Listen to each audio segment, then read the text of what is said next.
Welcome to Talir Center. Talir means bud.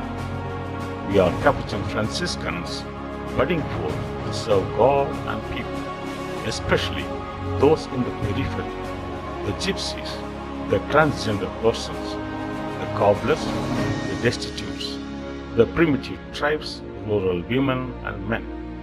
Talir is also a virtual institute for spirituality, integrity, and transformation. Visit. We offer professional support to teachers, nurses, NGOs, etc. We also offer language courses in Italian, Spanish, and spoken English. Welcome to join us in our humble mission at www.talircenter.org. Contact us. Mail to talir@gmail.com. Thank you.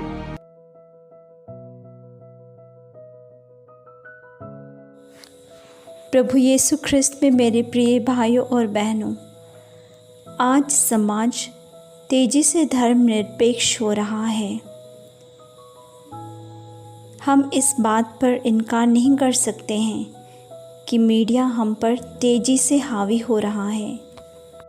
हम अशुद्ध विचारों और प्रलोभनों से जूझते रहते हैं।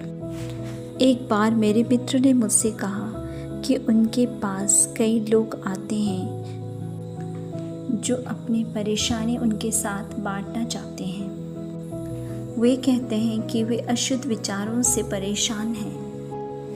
विचारों में पवित्रता, कर्मों में पवित्रता, शब्दों में पवित्रता, कार्यस्थल में शुद्धता, रहने की जगह में पवित्रता, पद चिन्हों में पवित्रता, रास्तों में पवित्रता। आज पवित्रता की मांग हर जगह में है। मेरे प्रिय भाइयों और बहनों, बारिश कहाँ से आती है? पृथ्वी के सारे गंदे पानी वाष्पित होकर ऊपर चला जाता है। क्या यह अद्भुत नहीं है कि आकाश उस गंदे पानी को कैसे ले जाता है और उसे शुद्ध स्वच्छ पानी में बदल सकता है? इसलिए आज प्रभु यीशु हमें अपने विचारों और कार्यों को शुद्ध करने के लिए आमंत्रित करते हैं।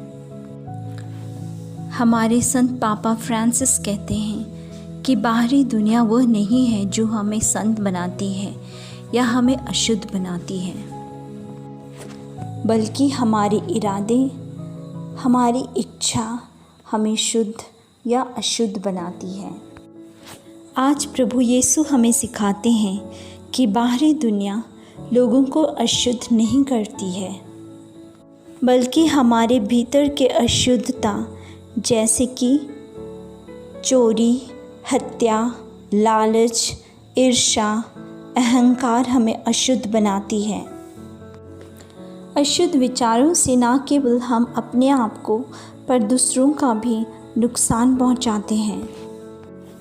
पुराने व्यवस्थान हमें यह सिखाता है कि अशुद्ध वह है जिनके अंदर पाप है और वह अपने पापों के लिए पश्चाताप नहीं करता है। नए व्यवस्थान हमें सिखाता है कि एक पवित्र विश्वासी का शरीर उसकी पवित्र आत्मा के माध्यम से परमेश्वर का एकमात्र सच्चा निवास स्थान है। दूसरी बात, पवित्रता का मतलब यह है कि हम अपने आप को ईश्वर के समक्ष खोल दें। अपने लिए प्रार्थना करते हुए ईश्वर की दया, करुणा, न्याय, शांति मांगते हुए हम दूसरों के लिए भी वही प्रार्थना कर सकते हैं। तीसरी बात यह है कि हमारे बुरे विचार, हमारी लालच, ईर्ष्या न केवल हमें अशुद्ध करती है बल्कि हमारे समाज को भी अशुद्ध कर देती है। हमारी अशुद्धता हमारे मानव समाज के साथ साथ हमारे वातावरण को भी प्रदूषित करती है। आज विश्व भर में हमारे लालच के कारण, हमारी ईर्ष्या के कारण एक राष्ट्र दूसरे राष्ट्र के खिलाफ हथियार उठा रहा है। पर्यावरण दूषित हो रहा है। संत पापा फ्रांसिस कहते हैं कि स्वयं को दूषित करना ईसाई धर्म के खिलाफ है, क्योंकि हम जब अपने आप को दूषित करते हैं तो हम चर्च को नुकसान पहुंचाते हैं। हम प्रार्थना करने चर्च जाते हैं, लेकिन अगर हम अपने पड़ोसियों की निंदा करते हैं तो हम कठोर हैं। हमारा हृदय ईश्वर के लिए बंद है। परमेश्वर कुछ महान आत्माओं से उनकी शुद्धता की मांग करते हैं। वे उनके सामने अपने आप को गहरे रूप से प्रकट करते हैं ताकि वे प्रभु के प्रकाश से प्रकाशित होकर अपने आप को पूरी तरह से जान सकें, अपनी कमजोरियों को ईश्वर के प्रकाश से समझ सकें, ताकि वे ईश्वर के इच्छा के अनुसार जीवन व्यतीत कर सकें। केवल मन की परिवर्तन ही हमें हृदय से शुद्ध कर सकती है। दाऊद राजा ने ईश्वर को पुकार कर कहा, हे प्रभु, मेरे भीतर शुद्ध मन उत्पन्न कर दे और मुझे एक नई आत्मा प्रदान कर। ईश्वर ने दाऊद की प्रार्थना सुनी और उन्हें एक नई आत्मा प्रदान की। हमारे जीवन में अशुद्धता हमारी पतित मानवता के रहस्यमय पहलू हैं। हम सब मिट्टी के घड़े के समान हैं। जैसे कि संत पौलुस कहते हैं, हम कमज़ोर हैं और आसानी से टूट जाते हैं। इसलिए जब अशुद्ध विचार हमारे मन में आती है और हमारे जीवन को दूषित करने की प्रयास करती है, तो आइए हम यीशु के शब्दों को याद रखें। डरो मत, मैं तुम्हारे साथ हूँ। आइए हम सब प्रभु यीशु के करीब जाएं। प्रिय भाइयों और बहनों, आइए हम मनन चिंतन करें। मैं कितनी बार बुरे विचारों को अपने मन में लाता हूँ। मैं उन विचारों और कार्यों को मिटाने के लिए क्या क्या किया है जिनसे दूसरों को नुकसान हुआ है। क्या मुझे पता है कि मैं भी प्रदूषित या अपवित्र दुनिया का कारण हूँ। आइए हम प्रार्थना करें।